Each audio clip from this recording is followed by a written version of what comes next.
da O Brasil e da revista Placar. Parabéns pela vitória.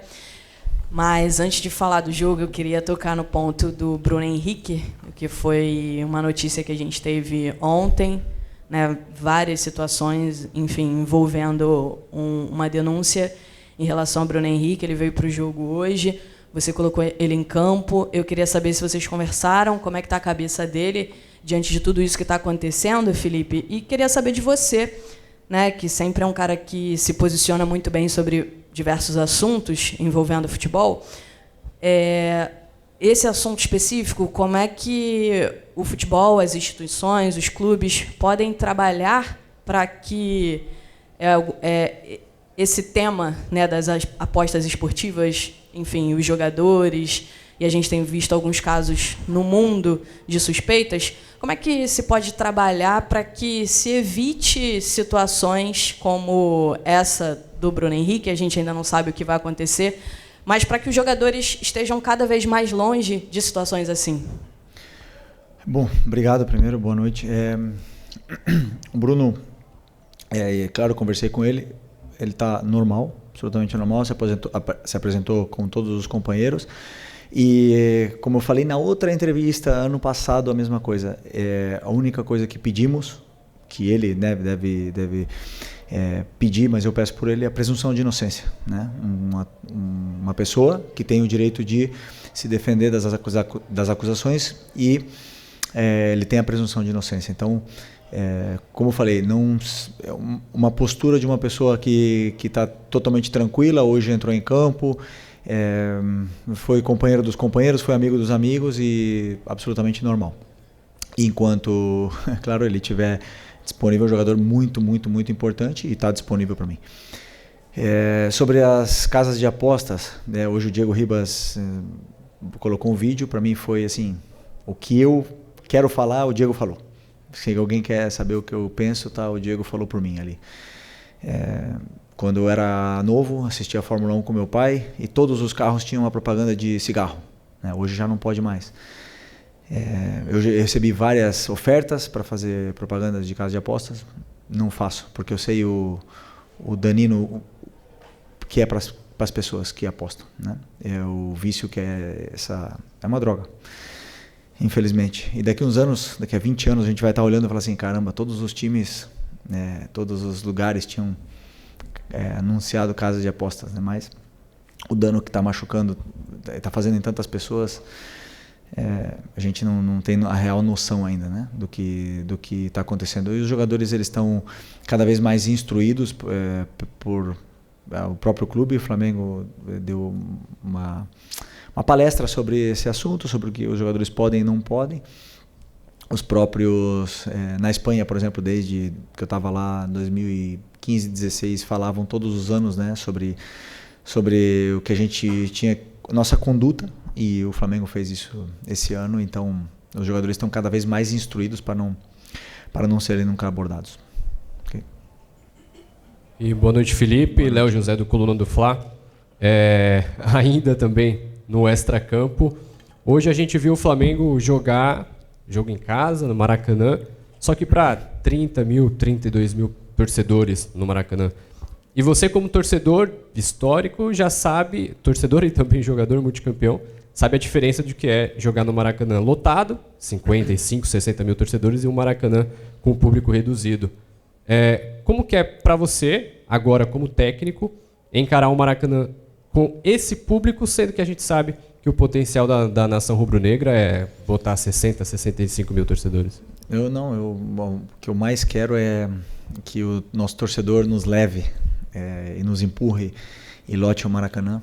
É um assunto que não é meu, é da diretoria, claro, né? Não tenho nada a ver com isso. Claro que eu e todos os jogadores trabalhamos sempre pelo torcedor. É o que nos move, né? E por jogar futebol, primeiro, que é o nosso amor, mas o que mais nos motiva é fazer um gol e o estádio todo vibrar e cantar teu nome. Claro que é isso que mais queremos, mas a única coisa que eu peço é que a torcida nos apoie, que eles sabem bem o Maraca sabe fazer festa. Você fala que eu sou um eterno um torcedor, né, de toda a vida, mas eu nunca pude participar no Maracanã antigo, né? Nunca pisei nesse Maracanã antigo. Queria muito ter vivido isso como torcedor do Flamengo e que o torcedor ele nos acompanhe. Precisamos muito do nosso torcedor aqui no estádio para poder performar, porque os jogadores se motivam muito mais quando a festa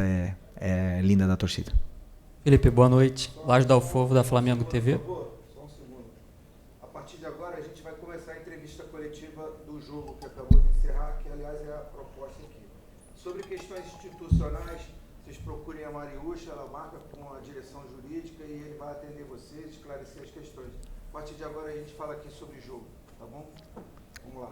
E Felipe, Laje do Alfovo aqui da Flamengo TV, sobre aspectos positivos, né? Hoje foram tantos, seu plano inicial de jogo, gols de bola parada, o Danilo fazendo gol, indo muito bem, cruzamento certeiro do Wesley, você até deu um abraço nele ali, bem legal, o Pedro, mais um golaço do Arrascaeta.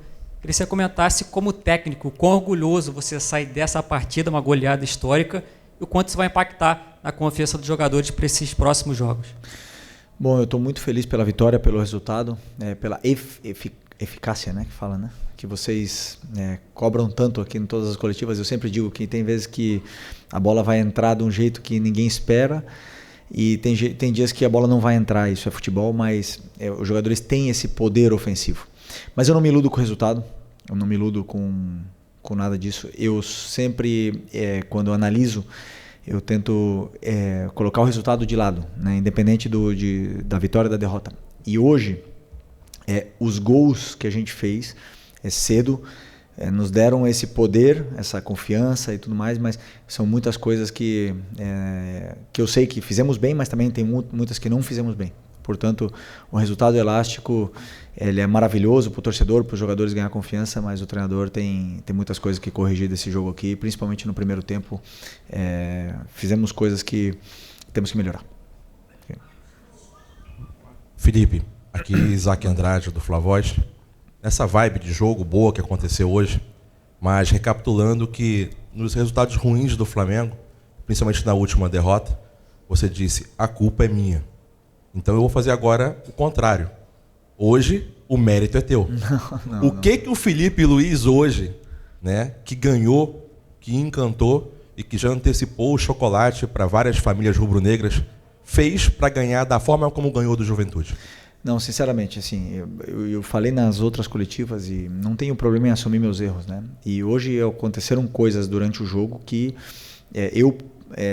o plano ali que o teu companheiro falou, não foi totalmente perfeito, né? Na parte da defesa principalmente, mas os jogadores tiveram uma noite feliz, foram muito superiores, confiança lá em cima, o plano realmente ajudou, eles encontraram os espaços e machucaram muito, né, a defesa do Juventude de uma forma assim mais leve, né? Comparando com aquela derrota, hoje também, em referência ao último jogo, 3 jogadores saíram, igual que aquele jogo. E segundo vocês, o Central Córdoba era um adversário muito inferior, né? E serve de aprendizado para todos nós, né? Para vocês, para todos, que não é assim no futebol, não é fácil. E os jogadores, a diferença é que os jogadores têm uma ambição muito grande. Eles têm uma fome muito grande. Eu noto isso no dia a dia, no trabalhar, nas perguntas que eles fazem quando eles têm dúvidas, porque eles não querem entrar em campo com dúvidas. Então, como a gente fez gol cedo, de bola parada e tudo mais, aí eles se sentiram cada vez mais confortáveis no campo, o Juventude cada vez menos, e nos deu esse resultado elástico, que é muito bom para Pedro, para próprio Danilo, como falou, o Arrascaeta continuar no nível que ele está. Então é importante que essas vitórias elas venham e nos aproxime muito desse jogo que queremos com a bola, que é o mais importante. Felipe, boa noite. Parabéns pela vitória. Os torcedores também destacaram nas redes sociais. Cadê? Eu não estou vendo. Aqui. Ah, tá, desculpa. No contraponto com a derrota para o Central Córdoba, também uma mudança de atitude da equipe dentro de campo. Até que ponto também o aprendizado daquela derrota, como ela veio, foi importante já para uma resposta imediata no domingo diante do Grêmio e, na sequência, essa vitória da maneira como aconteceu com o time, sendo mais objetivo, né? Sendo mais dominante na partida e procurando também resolver o quanto antes possível o jogo. Bom que você me lembre desse jogo do Central Córdoba, porque eu não vou esquecer, né? Pelo visto vocês também não, mas claro que é um aprendizado e a gente tem que lembrar sempre para os jogadores, sempre. A derrota ela está aí. Se você não tiver no seu melhor dia, a derrota vai aparecer. Então, eu só não concordo com a mudança de atitude, porque aquele jogo contra o Central Córdoba a gente teve 2 chances, ou 3 claras, né? O Juninho teve uma chance clara no começo do jogo, que eu lembro agora, não estou lembrando das outras, para fazer 1-0, e a bola não entrou. Hoje ela entrou. E isso dá uma confiança muito grande. A única diferença é que aquele dia, como a bola não entrou e nós tomamos o gol, o treinador cometeu um erro depois. E hoje a bola entrou e os jogadores cada vez mais confortáveis. Então, a atitude eu não concordo contigo. O resto, que foi um aprendizado, não tenha dúvida que a derrota ela machuca, mas ela ensina muito. Boa noite, Felipe Luiz, Pedro Ramos da Sintonia Esportiva. Eu queria perguntar sobre o Pedro, meu xará, porque hoje ele voltou fazendo 2 gols, já tinha voltado contra o Central Córdoba. Eu queria saber os dados que vocês têm sobre a chance de relesão desse jogador, porque há 5 anos ele teve a mesma lesão em outra perna e voltou em 9 meses. O que vocês fizeram de diferente para 5 anos mais velho, em outra perna, ele voltar 2 meses antes, e se você também já planeja, talvez, ele ser titular contra o Vasco no sábado? Obrigado. Primeiro, essa pergunta era para o médico, não é para mim, né? Porque mais... eles que planejam, eles fazem o planejamento dos jogadores lesionados. Eu pego os jogadores que estão saudáveis, mas o que eu sim sei é que o Pedro na lesão anterior voltou em 6 meses e não em 9. E nessa aqui ele voltou em 7, 6,5 e 7, uma coisa assim. Os dados, o doutor pode falar muito melhor do que eu, são mais do que seguros para nos dar a confiança de colocá-lo no campo. Então, claro que falta ritmo, falta algumas coisas nele que ele vai pegar conforme ele vai treinando e com a minutagem em campo, né? Então, não sei ainda se eu posso. Eu acho que não posso colocar ele titular. Pedro não pode jogar titular ainda. Eu acho que tem que ter uma progressão e não sei. Agora, que os jogadores estão sujeitos a terem recidivas, claro que sim. Mas não só ele, todos que entram no campo, que pisam ali, têm o risco de arrebentar o joelho. Todos, de todos os times do campeonato. Não queremos que aconteça com ninguém, mas as lesões e o futebol é risco. E quem entra no campo está correndo esse risco. Eu mesmo quebrei as 2 pernas. E estou aqui. Felipe, boa noite. Emanuele Ribeiro, do GE. Globo. O que impressiona, além do resultado, da postura, da atitude do time, é essa intensidade durante os 90 minutos, né? O Flamengo não deixou de jogar em nenhum momento, mesmo com 2, 3, 4-0 no placar, pressionando a saída de bola do Juventude. E essa intensidade é a marca também do seu trabalho, né? Acho que o gol hoje cedo ele condiciona o jogo, como aconteceu contra o Grêmio, facilita muito para o Flamengo jogar e se impor, como se impôs, né? Mas foi um jogo assim, em ritmo de treino, com você podendo testar, rodar o elenco, fazer testes ali na estrutura do time, mudando ao longo da partida. Qual que é a importância de ter esse elenco todo à disposição? Agora só o Vinha está no departamento médico. Acho que isso faz toda a diferença também para colocar em prática esse trabalho no dia a dia, né? Desculpa, qual foi a pergunta? A pergunta é sobre a importância de ter esse elenco todo à disposição para manter esse estilo de jogo, essa intensidade. Ok, sobre a intensidade no começo. Verdade, uma das coisas que eu bato muito na tecla e que eu luto muito é que o time não baixe o ritmo, que continue com o ritmo alto, a intensidade alta, pressionando o tempo todo. Existem alguns jogadores que, até mesmo porque estão voltando de lesão e tudo mais, que não conseguem manter o ritmo durante os 90 minutos, mas aí, complementando a tua pergunta sobre o elenco, as peças no banco e com o elenco todo disponível, são extraordinárias. E eu amo ter essa dor de cabeça. Eu amo ver jogador bravo comigo porque não joga, porque isso quer dizer que eu tenho todos disponíveis, né? E eles fazem a intensidade aumentar. Por quê? Porque o jogador que entra, ele quer fazer gol, ele quer dar assistência, ele quer fazer as jogadas, então ele pressiona, ele corre, ele luta e continua jogando bem com bola. e mantém o nível de intensidade da equipe. Então, claro que o elenco é o que faz essa diferença. E uma das coisas que eu peço muito é que com 2-0, por exemplo, 3-0, que o time nunca baixe o ritmo.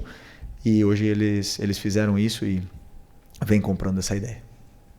Felipe, boa noite. Boa noite. Felipe, fazendo um recorte do jogo contra o Inter, do jogo contra o Córdoba e dos últimos 2 jogos, no jogo contra o Inter, o Juninho ele tem uma chance de cabeça, o Rocher, muito mérito dele também, faz a defesa.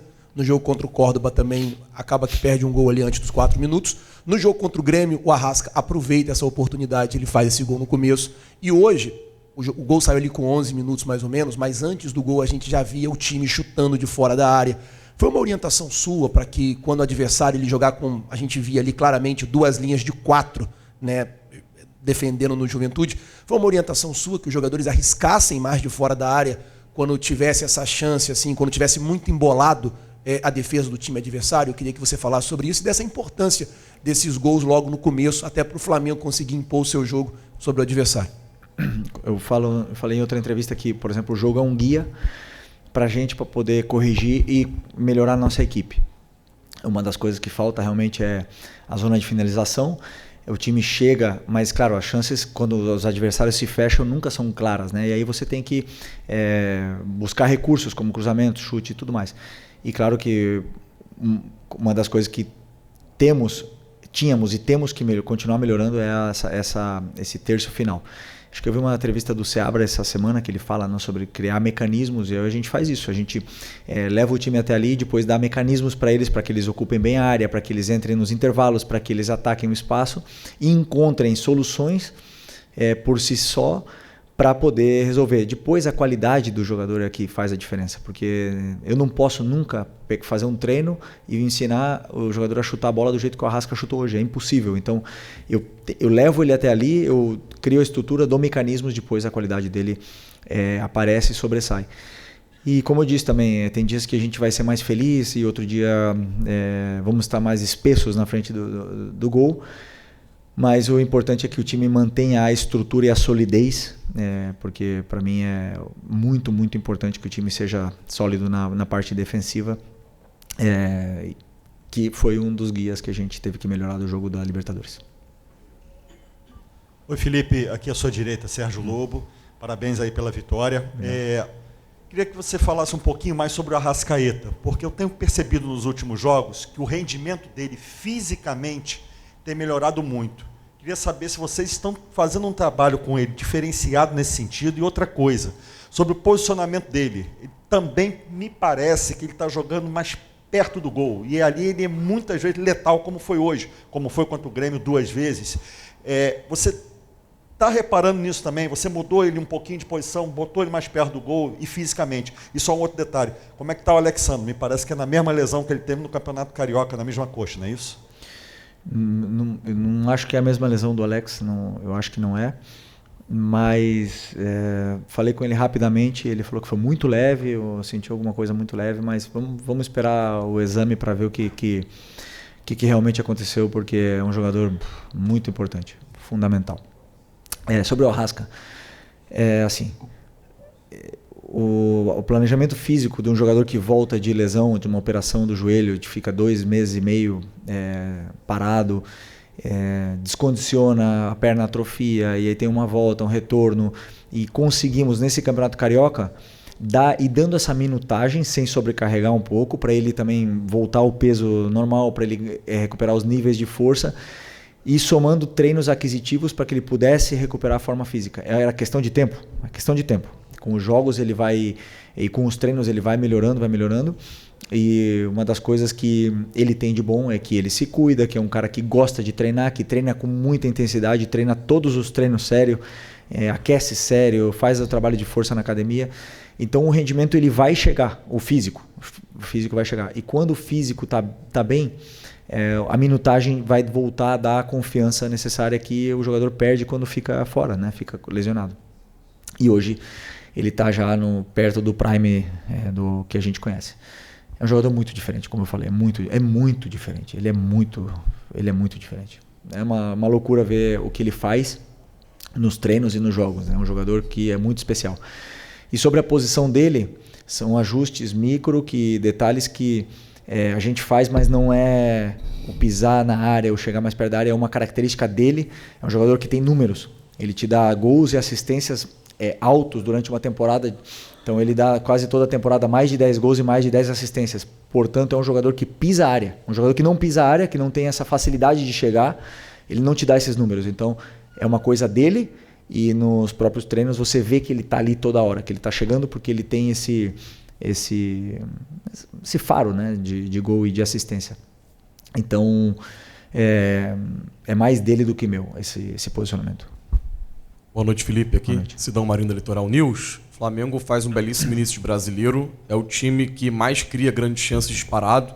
É o melhor ataque da competição também de forma disparada. Queria que você fizesse uma análise dessas 4 rodadas iniciais. Se a equipe está produzindo tudo aquilo que você quer dentro do gramado. São 2 jogos agora em sequência sem sofrer gols também. De que maneira você trabalha com os seus jogadores a partir de agora para manter essa regularidade dentro do Campeonato Brasileiro? É o campeonato que requer regularidade, 38 rodadas, para chegar lá no final e conquistar o título. Obrigado. É uma maratona, né? Mas o que eu peço para eles é fácil. É que hoje à noite comemorem, não podem sair, mas é porque tem jogo sábado, mas eu falo assim, que comemorem, que curtam o jogo, a vitória, que esqueçam tudo e que curtam essa vitória, porque não é fácil vencer. Não é fácil vencer. Confia em mim, não é fácil vencer. E curtam hoje e amanhã é Vasco. É trabalhar, é preparar o jogo contra o Vasco. Vamos treinar com os jogadores que não jogaram. Sexta-feira vamos preparar o jogo e vamos pro sábado para tentar fazer um grande jogo. Não temos que pensar na rodada 30, nem na 38. Temos que pensar na próxima rodada. Esse é o meu pensamento, o que eles também consomem, é o dia a dia, é o jogo que vem, como diria meu treinador, é partido a partido, né? A gente trabalha assim e vem dando certo. Boa noite, Felipe. Bruno Castanha, B2 Esporte.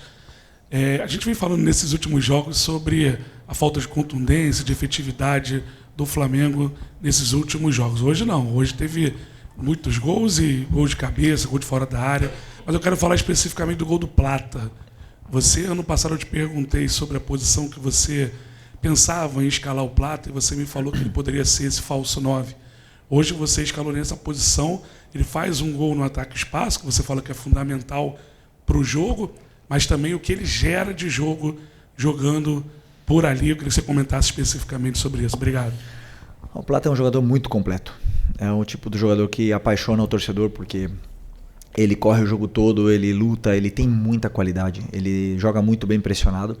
Ele não foi falso 9, ele foi 9, verdadeiro 9. É um 9 que tem que apoiar quando tem que apoiar e tem que atacar espaço quando tem que atacar. E fez um excelente jogo. O difícil é deixar o Plata fora. Isso é difícil para o treinador. Então, às vezes, quando um cara é tão bom, o treinador ele tem que dar um jeito de colocar esse jogador. E por isso que eu falo, é muito bom ter essa dor de cabeça. Porque quando não começa a Plata, pode entrar no segundo tempo. Tem Luiz, tem Matheus Gonçalves que não jogou, e o Gerson pode jogar de volante, o Plata pode jogar de atacante. Eu vou mexendo essas peças desse jeito para poderem jogar, porque como é que eu deixo fora? O Plata ele é muito bom. E aí que eles brigam entre eles e eu também quebro a cabeça aqui que quem sai ganhando com isso é o elenco. Felipe, tudo bem? Boa noite aqui no meio. Gabriel Rafa, canal Paparazzo Rubro Negro. Parabéns pela vitória. Felipe, hoje você teve um retorno importante, né, do Danilo, zagueiro, que a gente sabe da qualidade que tem o Danilo. Hoje foi um jogador que de 104 passes que ele deu, foram 100 passes certos, foram 4 passes errados durante todo o jogo, acabou fazendo gol também. Um jogador que acelera muito a partida. Eu queria que você falasse sobre o retorno do Danilo e como você enxerga essa briga pela posição lá atrás, né? Você tem o Léo Pereira e o Léo Ortiz, que eram jogadores que ainda são jogadores com a maior minutagem no ano, com exceção do Rossi, claro. Como que você enxerga agora com o retorno do Danilo essa briga pela posição lá atrás? Obrigado, parabéns pela vitória. Um jogador, não preciso nem falar, né? Do nível desse jogador, vocês viram hoje e vocês viram na seleção, viram a carreira que ele fez, então não dispensa comentários a qualidade que tem esse jogador. Que você falou dos 104 passes que ele deu no jogo e 100 certos, mas quantos desses passes foram passes importantes para frente, que rompem linhas, passes que nos levam até a área do adversário? Isso são os passes que eu conto, não o número deles. Então é um jogador que escolhe o passe certo, a jogada certa, né? E isso para mim é muito importante. Não escolhe a jogada mais difícil, escolhe a jogada certa. E além de tudo isso, é um líder, é um cara que tem comportamento de líder, de capitão, um cara que se comporta com uma liderança natural e contagia muito os companheiros. Então, desses caras que é muito bom ter como jogador. Oi, Felipe aqui, tudo bem? Parabéns pela grande vitória, David Sharp, do Antenados na jogada. Aqui uma coincidência ou não é que nessas partidas que o Flamengo ganhou, hoje, contra o Grêmio, contra o Vitória, o Flamengo jogou com 2 meias, né, com o Gerson e com a Arrascaeta. Contra o Inter não jogou com nenhum dos dois, desde o começo, jogou com 4 atacantes, e contra o Córdoba jogou só com a Arrascaeta, se não me engano, de início. Só com a Arrascaeta. Plata jogou. Plata, que faz muitas funções. Mas até que ponto, eu já te perguntei isso outras vezes, né? Os dois jogando fazem toda a diferença, não só pela qualidade deles, mas pelo próprio sistema do time, né? Hoje eu vi o Arrascaeta, até como o Sérgio Lobo falou, próximo do gol, mas também ali muito pelo lado esquerdo e voltando o tempo todo para buscar a bola, para sair jogando com o time. Até que ponto isso faz diferença? E eu queria propor uma pergunta filosófica também sobre esse negócio de aposta, já que você falou muito bem, concordo completamente, se você puder responder, obviamente, porque partindo do princípio ainda que fosse verdade que o Bruno Henrique combinou, o que combinou com os parentes e tudo mais, o que isso de fato implica negativamente para o futebol, espetáculo, e para os torcedores, no caso daquele jogo que o Flamengo acabou perdendo, foi no final, na prática, pelo menos na minha opinião, não implica nada de negativo para o esporte, para o jogo de manipulação de resultados especificamente, né? Bom, sobre o... Eu já até esqueci a tua pergunta. Dos meias. Sobre os meias, é muito fácil responder a tua pergunta, que você citou o Internacional, que eu joguei sem meias. Não joguei, eu não tinha meias. Ou seja, vocês falam, quem meias eu tenho no plantel? Arrasca, Gerson e Plata. São os 3 jogadores. Quem faz a meia? Luiz Araújo faz a meia. Matheus Gonçalves pode fazer a meia. E aí? Quem mais faz a meia? Então, eu joguei sem meia. Sim. E quem eu coloco na meia? Né? Então, tem coisas que o treinador faz porque inventa, né? Um ataque de treinador que eu chamo. A gente acha que vai ganhar de uma forma, a gente inventa, bota 4 atacantes, e tem outras coisas que eu não tinha esses jogadores disponíveis para colocar na equipe, os 3, Gerson, Arrasca e Plata, e aí eu elaborei um plano de jogo onde eu achava que poderia dar resultado, e fizemos um jogo superior ao do Inter, finalizamos mais, tivemos mais chances e não vencemos, não importa, é futebol. O meu trabalho é esse, é achar soluções para a equipe dentro desse quebra-cabeças que eu tenho que montar e deixar o time mais fluido possível. Quando o time está com todos os jogadores disponíveis é mais fácil, quando tem lesões, quando tem jogadores nas seleções, claro que é mais difícil de montar esse quebra-cabeça, mas é meu trabalho e eu gosto, eu aproveito, eu desfruto. Sobre as apostas já foi respondido a primeira pergunta. Okay? Felipe, boa noite. Ian Repia, Faz Andar e Sintonia Esportiva. A gente já traçou alguns paralelos, você já falou também sobre a derrota na Libertadores para o Central Córdoba, traçando paralelos com o jogo de hoje também. Naquela ocasião, você foi muito criticado por parte da torcida e da imprensa também por ter feito algumas mudanças, não ter entrado com um time que muitos acreditam ser o titular, né? Poupou ali o Gerson, o Pulgar, o Wesley. Hoje você também promoveu muitas mudanças e a gente viu um jogo espetacular do Flamengo. Você já falou que tem coisas para corrigir, sempre tem, mas o Flamengo foi bem superior, fez um placar histórico no Maracanã. Isso, de certa forma, é um recado, passa um recado para a torcida e para a parte da mídia de que as mudanças vão acontecer de acordo com o que você tem à disposição e com o plano de jogo traçado para aquele jogo. Que não foram as mudanças o motivo pela derrota do Flamengo, assim como não foram as mudanças também só o motivo para a vitória de hoje. Não, é que assim, aquele dia, sobre as mudanças, né? Tem jogadores que não estão em condições de começar e jogar os 90 minutos. Então eu prefiro deixar como opção. Porque o risco de colocá-los no campo toda semana é o que aconteceu com o Alexandre hoje. É um risco que eu corro. E eu escolho correr, às vezes escolho poupar. Poupar não, preservar do jogo. Mas não foi esse o motivo de ter perdido o jogo contra o Córdoba. E as críticas são válidas. Elas foram justas, não por poupar, senão pelo plano de jogo, que foi errado. E eu não tenho problema em reconhecer. E vão acontecer outros que vão dar errado. E talvez a gente perca também, ou talvez os jogadores ganhem por si só dentro do campo.